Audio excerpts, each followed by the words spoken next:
Hello, this is Sai Venkatramana, Assistant Professor, Department of CSC, Annamacharya Institute of Technology and Sciences, Tirupati.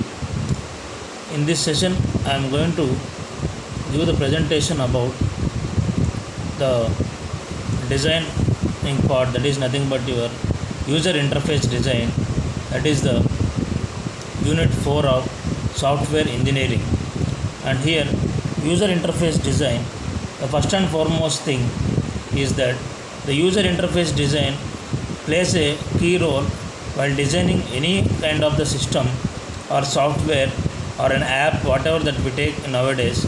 So user must be human, must interact with the system if and only if proper interface is provided between the user and the software or user and the system. So that is the reason why user interface must be designed. So as far as the software engineering subject is concerned, user interface design is being defined in the first topic, that is by following the golden rules. That is, Mendel is a scientist who has given 3 golden rules while designing the user interface. The first one is, the first golden rule is place the user in control, and second golden rule is reduce the user's memory load, and the third one is make the interface consistent. These golden rules form the basis for a set of user interface design principles that guide this important aspect of software design.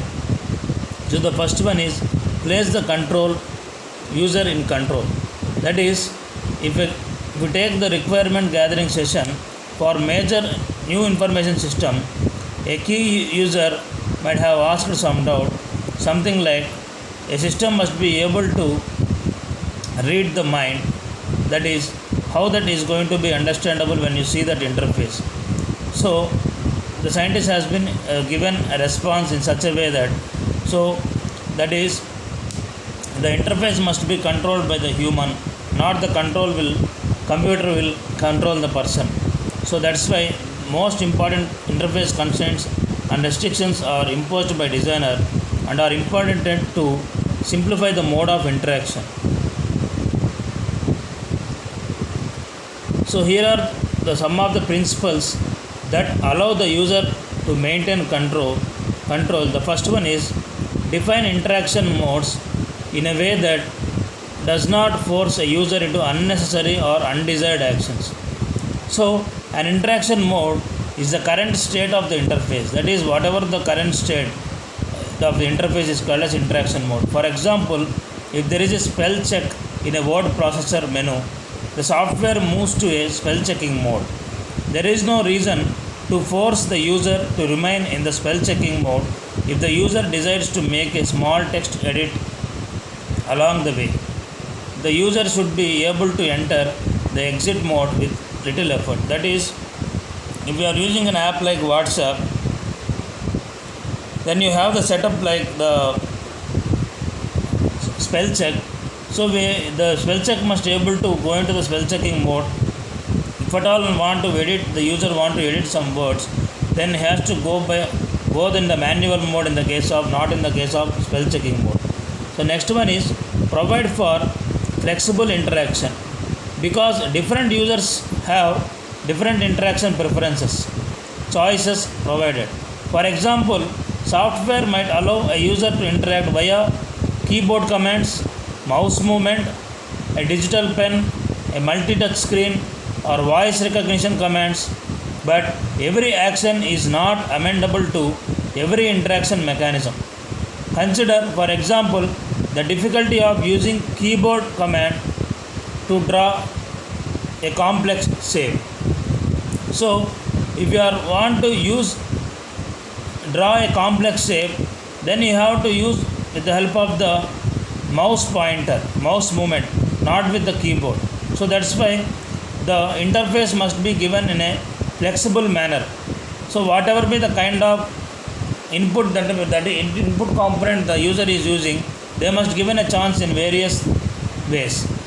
The next one is allow user interaction to be interruptible, undoable, not able to get back. So even when involved in a sequence of actions, the user should be able to interrupt the sequence to do something else. The user should also be able to undo any action. So if the user is interacting with the system, he must be involving in a sequence of actions. The user should be able to interrupt the sequence to do something else. Suppose you want to do another action, then he has to interrupt the current action. That is, the user should be able to undo any action. Next point is streamline interaction as skill levels advance and allow the interaction to be customized. So, the users often find that they perform the same sequence of interactions repeatedly. So, the same kind of operations has been done by the user repeatedly in the same sequence. It is worthwhile to design a macro mechanism that enables an advanced user to customize the interface to facilitate the interaction. So, if a macro mechanism, some kind of mechanism has been given to a user to customize the interface, that is, to able to edit the interface to facilitate the interaction. Next point is hide technical internals from the casual user. The user interface should move the user into virtual world of the application. The user should not be aware of the operating system, file management functions, or other arcane computing technology. In essence, the interface should never require that the user interact at a level that is inside the mission.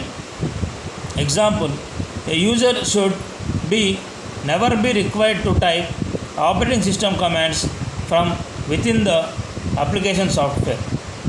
So whatever the internally technical events that are there, something like abstraction. Abstraction means showing only the necessary details and hiding the implementation details or internal details. That is, we are going to be show only the necessary thing in the interface. We are not going to show the internal functions like OS functions, file management functions, or any kind of computing functions that are being happening inside the mission. Just we are going to show the essential things in the case of while designing the user interface. Next one is design for direct interaction with the objects that appear on the screen.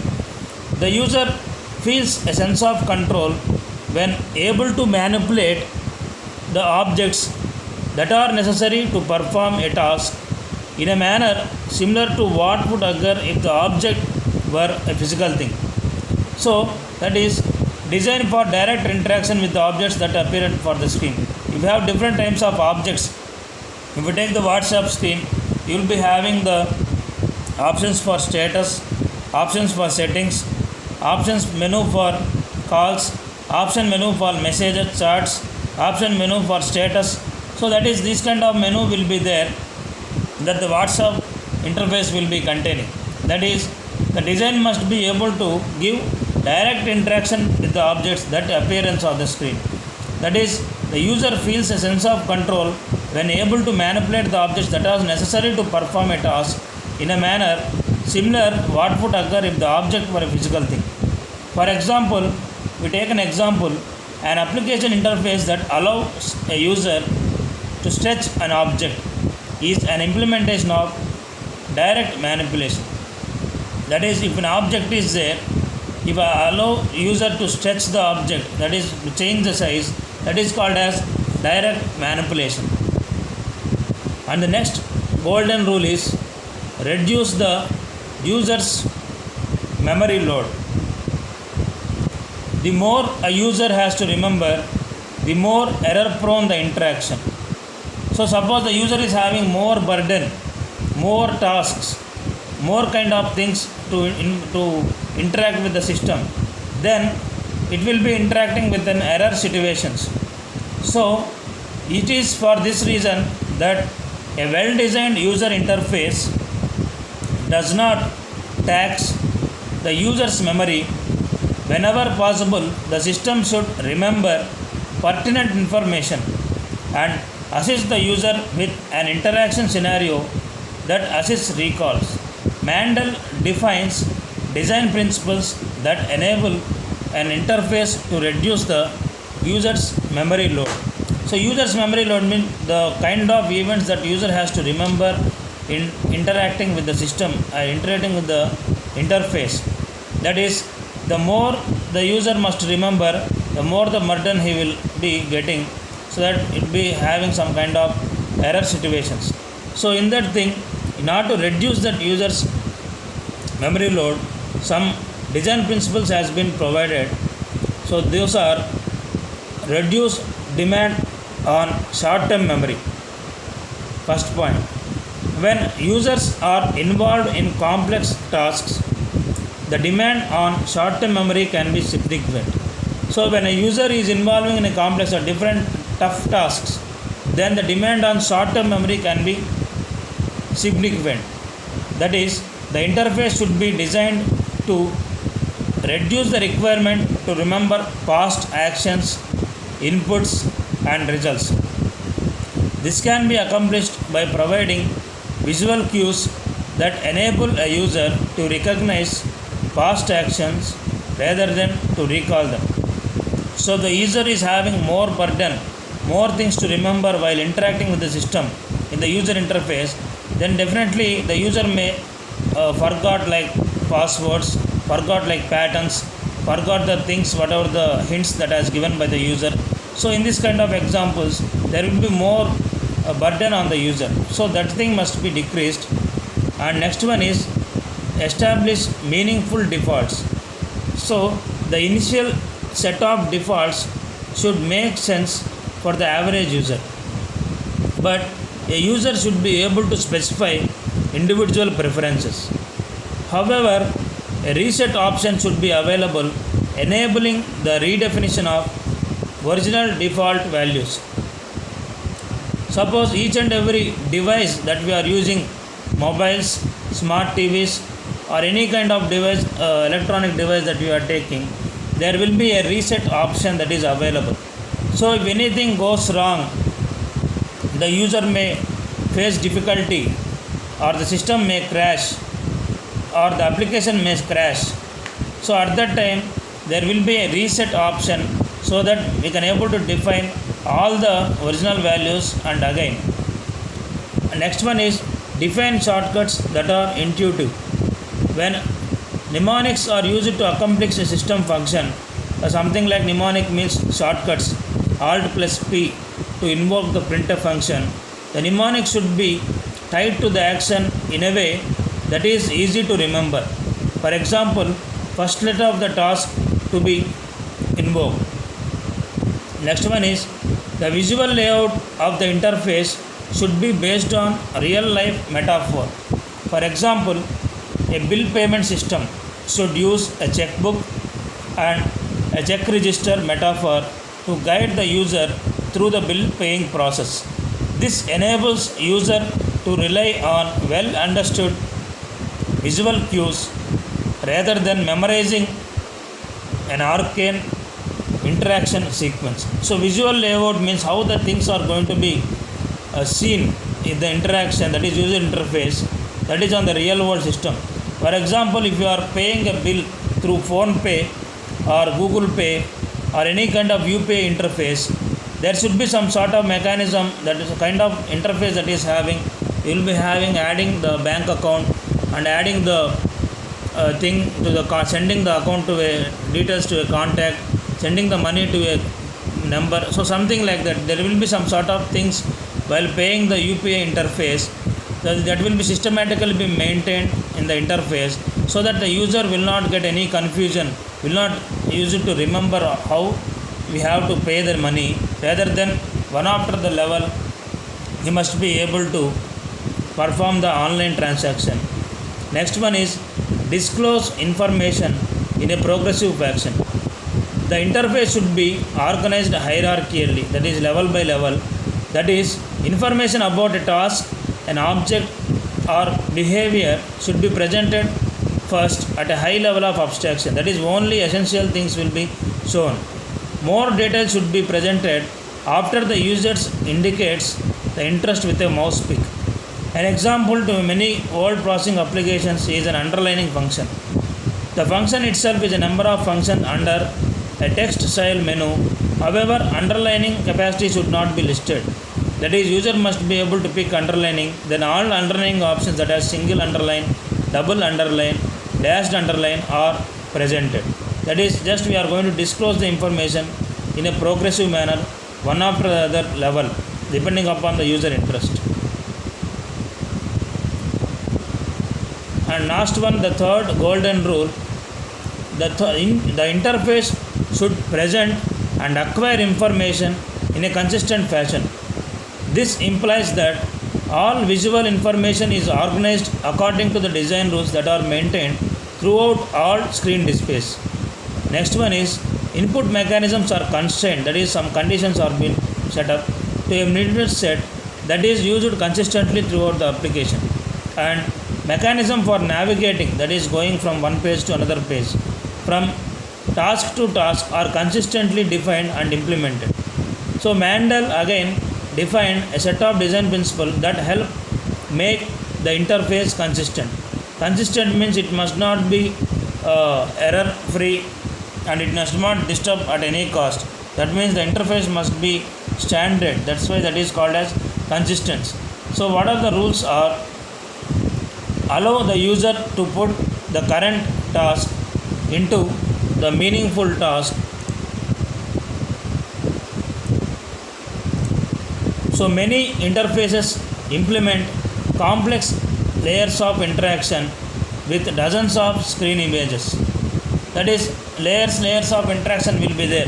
So from one layer to another layer we have to go to number of screens. So it is important to provide indicators.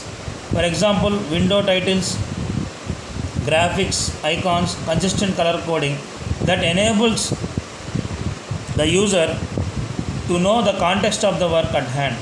In addition, the user should be able to determine where he has to come from and what alternatives exist for a transition to a new task. Next one is maintain consistency across a family of applications. A set of applications should all implement the same design rules so that consistency is maintained for all interaction. If past interactive models have created user expectations, do not make changes until there is a compelling reason to do so. Once a particular interactive sequence has become a de facto standard, the use of Alt+S to save a file. That is, the user expects this in every application he encounters. Similarly, to save a file, we will be saving the same shortcut at all time. A change using will cause confusion. So if we have changed something, the regular commands that we are using in the keyboards, if you save in that interface, automatically there will be confusion in the user.